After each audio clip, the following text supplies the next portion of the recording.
respected dignitaries on the dais, principals of our school, and my dear fellow co-workers, and my dear students. Today we are celebrating 74th Independence Day of our country. We are all enjoying the fruits of democracy. We are free. We can do anything what we want.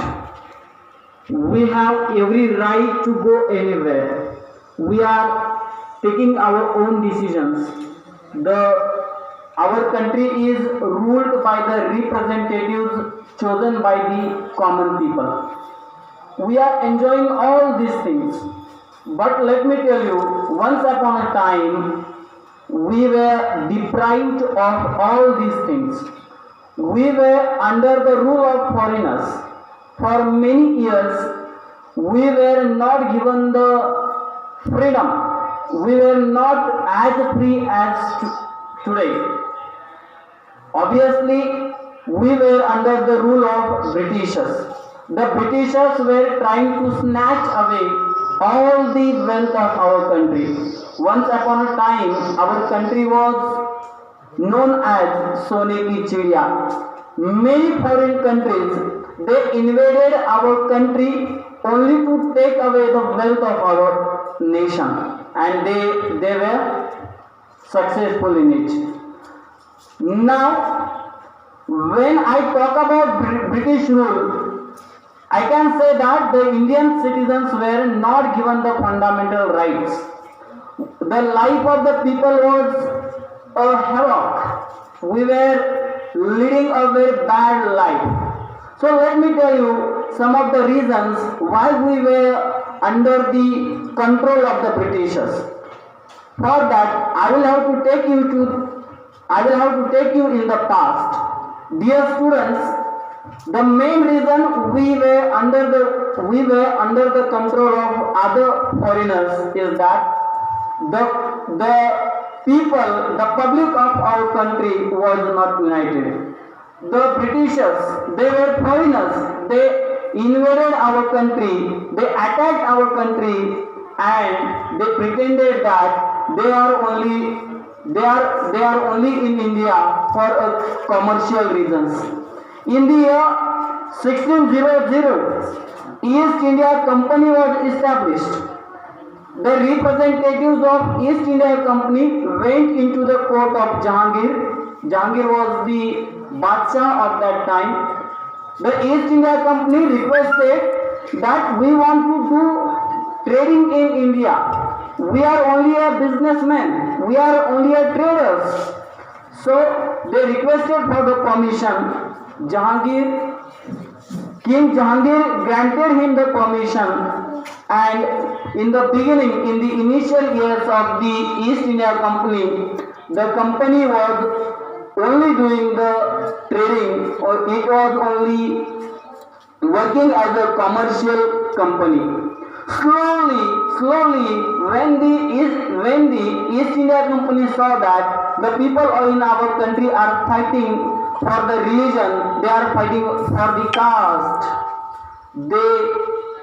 they understood that it is very easy to have control on our country. Our people were not united, and we can see today also we are fighting for the religion, we are fighting for the language, we are fighting for the caste. There is no unity amongst us. It was the situation in that time was very critical one. The Britishers took the advantage of this situation. They used the policy of divide and rule, and slowly they started to take interest in the political matters of our country. One by one, they started winning the faith of the kings. Now the East India Company was having their own military. Once upon a time, many kings of our country became so weak. They lost all their political powers. They were not having the military powers, at that time the East India Company gave them the military protection. It means one by one we were becoming weak, and the Britishers were taking the advantage of this situation. They were using the policy of divide and rule, and finally they were successful. Now all our nation was under the control of Britishers. So when on this occasion I want to tell you some important things. We are celebrating Independence Day today on the 14th August 1947. We got independent, we got freedom. But how can we forget about the first struggle of freedom, that is in 1857. In 1857, the people of our country, most of the kings of our country, they tried to overthrow the British power from our country. At that time, some of the kings, some of the soldiers from the army, they got united and they started a fight against the Britishers, and this fight of 1857 is quoted as first freedom fight of India that took place in the year 1857. But unfortunately, this fight was not successful. We did not get the success. The British power was not overthrown from our country. We were unsuccessful in our attempt. But the freedom fighters of our country were not depressed. They were not disappointed. They continued their attempts. They continued their efforts to make our country free from the Britishers. How can we forget the great personality like Shahid Bhagat Singh? How can we forget about Netaji Subhash Chandra Bose? There are so many Indian freedom fighters. There are so many sons of our India. They accepted martyrdom to make the India free from the Britishers. So many people of our country, so many youngsters, they became shaheed at the early age of their life. The people of our country were not interested in their own life. They were not thinking about their family.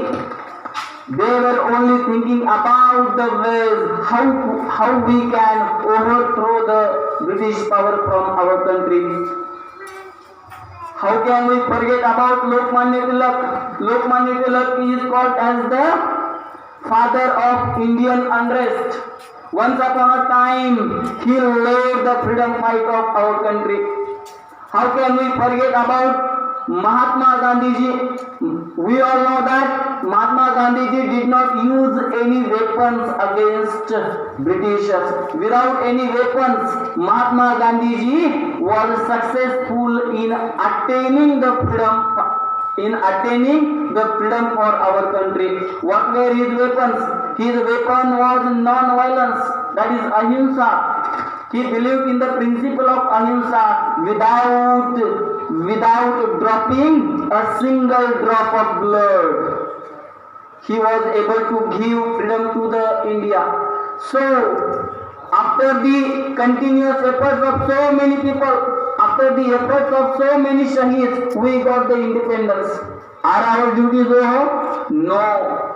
We have to be more responsible. We have get the freedom. We are a free nation now. But we should learn from our past. What we should learn? Why we went under the control of foreigners? The only reason is we do not have unity. So, as a citizen of free India, what are our duties? What are our responsibilities? My dear friends, the most important responsibility of all of us is to have unity in our country. Dear students, even today I can see there are so many quarrels, and one state is fighting with another state only on the issue of language. Many times the people from another state, they are not allowed to come to our state. Such a thing should not happen. We should not think, we should not discriminate depending on caste and religion. We should think that we are the sons of India. Our mother is same, and we have to make it strong. Okay, many times when we forget our history, so there is a threat that history will be repeated once again, and it is our responsibility to stop that repetition of the history. We have to make our nation a strongest nation. So how can I forget about late president of our country, that is Dr. APJ Abdul Kalam. He dreamed to make our nation an empowered nation by 2020. Now it's 2020. Are we a empowered nation? Are we a Mahasatta of the world? No. So whose duty it is? So you have to work very hard, my dear students. You have to work very hard so that the dream of late Dr. APJ Abdul Kalam will come true, and I am sure you have all the capabilities to make our country an empowered nation. So all the responsibility lies on the shoulder of you students. So it is your duty to make our country a strong nation. So let us make our country once again Sone ki Chidiya. Yes, we have got that talent, we have that capabilities. Once again, we can turn our nation into a Sone ki Chidiya. So only on the occasion of this Independence Day, just I want to inspire you. I want you to take the pledge. So take a pledge with me. We are going to make our nation an empowered nation within next few years by expressing all these my thoughts. I conclude my feelings over here, and thanks for listening to me. Thanks a lot.